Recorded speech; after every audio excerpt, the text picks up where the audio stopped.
ಕನ್ನಡದಲ್ಲೇ ಮಾತಾಡಿದ್ರೆ ಉತ್ತಮ ಅಂತ ಅನಿಸುತ್ತೆ. ಈ ಕ್ಯಾನ್ಸರ್ ರೋಗನ ಈ ಪಿಡುಗನ್ನು ತಡೆಗಟ್ಟೋದಕ್ಕೆ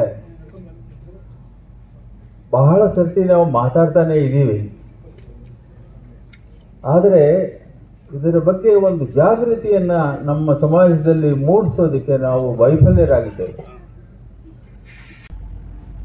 ಡಾಕ್ಟರ್ ಶ್ರೀನಾಥ್ ಅವರ ಆಸ್ಪತ್ರೆಯ ವಿಷನ್ ಸ್ಟೇಟ್ಮೆಂಟ್ ನಲ್ಲಿ 2 ಪದಗಳನ್ನು ಬಳಸಿದ್ದಾರೆ.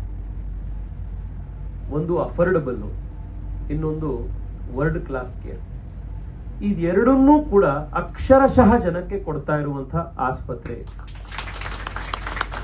ನನಗೆ ಎಷ್ಟೋ ಸತಿ ಬಹಳ ಮುಜುಗರ ಆಗಿರುತ್ತೆ, ಡಾಕ್ಟರ್ ಹತ್ರ ಮಾತನಾಡಿ ಒಂಚೂರು ಕಡಿಮೆ ಮಾಡ್ಕೊಡಿ ಸರ್ ಅಂತ. ನಾನು ಆಕ್ಚುಲಿ ಅವ್ರ ಹತ್ರ ಮಾತನಾಡುವಂಥದ್ದು ಬಹಳ ಕಡಿಮೆ. ನಮ್ಮ ಆಫೀಸ್ ಇಂದನೇ ಆಸ್ಪತ್ರೆ ಸ್ಟಾಫಿಗೆ ಮಾತನಾಡಿರ್ತಾರೆ, ಪ್ರತಿ ಸತಿ ಏನೋ ಒಂದು ಕಡಿಮೆ ಮಾಡ್ಕೊಡ್ತಾರೆ. ಆಸ್ಪತ್ರೆಗಳು ನಡೆಸುವಂಥದ್ದು ಸುಲಭ ಅಲ್ಲ. ನಮಗೆ ಕೇಳೋದು ನಮಗೆ ಬಹಳ ಮುಜುಗರ ಆಗ್ತಾ ಇದೆ, ಅಷ್ಟು ಓವರ್ ಹೆಡ್ಸ್ ಇರುತ್ತೆ. ಈಗ ಡಾಕ್ಟರ್ ಹೇಳ್ತಾ ಇದ್ರು, ಹೋದ ವರ್ಷ 21 ಕೋಟಿ ರೂಪಾಯಿಯ ಫ್ರೀ ಟ್ರೀಟ್ಮೆಂಟ್ ಅನ್ನ ನಾವು ಕ್ಯಾನ್ಸರ್ ಆಸ್ಪತ್ರೆಯಿಂದ ನಾವು ಕೊಟ್ಟಿದ್ದೀವಿ. ಈ ವರ್ಷ ಅದನ್ನ ಜಾಸ್ತಿ ಮಾಡ್ತೀವಿ. ನನಗೆ ಇನ್ನೊಂದು ಬಹಳ ಹೆಮ್ಮೆ ಸಂಗತಿ ಅಂತಂದ್ರೆ,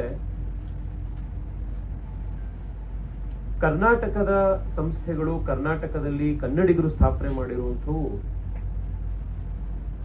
ನಾವು ನಮ್ಮ ನಾಡಿನ ಗಡಿ ದಾಟಿ ಹೊರಗಡೆ ಹೋಗುವಂತ ಸ್ವಲ್ಪ ಕಡಿಮೆ ನಮ್ಮಲ್ಲಿ. ಅದಕ್ಕೆ ಒಂದೇ ಕಾರಣ, ನಾನು ಬಹಳ ಯೋಚನೆ ಮಾಡಿದ್ದೀನಿ. ನಿಮ್ಗೆ ಯಾವ್ದಾದ್ರು ಒಂದು ಊರಿಗೆ ಬೇರೆ ಕಡೆ ಟ್ರಾನ್ಸ್ಫರ್ ಸಿಕ್ಕಿದ್ರೆ ಇಮ್ಮಿಡಿಯೇಟ್ ಆಗಿ ನಮ್ಮ ಹತ್ರ ಓಡ್ಕೊಂಡ್ ಬಂದಿರ್ತಾರೆ, ಸರ್ ವಾಪಸ್ ಇಲ್ಲಿಗೆ ಹಾಕಿ.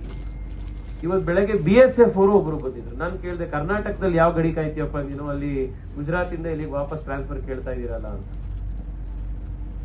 ಬಟ್ ಬಹುಶಃ ನಾವು ಅಷ್ಟು ಸಮೃದ್ಧವಾಗಿ, ಅಷ್ಟು ಸಾಂಸ್ಕೃತಿಕವಾಗಿ ಮುಂದೆ ಇರೋದ್ರಿಂದ ಬೇರೆ ಎಲ್ಲೇ ಹೋದ್ರೂ ಕೂಡ ಇಲ್ಲಿಗಿಂತ ಒಂದ್ ಸ್ವಲ್ಪ ಡಿಮೋಷನ್ ಅನ್ನೋ ರೀತಿನೇ ಇದ್ದು, ಅದಕ್ಕೆ ಜನ ವಾಪಸ್ ಕರ್ನಾಟಕಕ್ಕೆ ಬರಬೇಕು ಅಂತ. ಬಹುಶಃ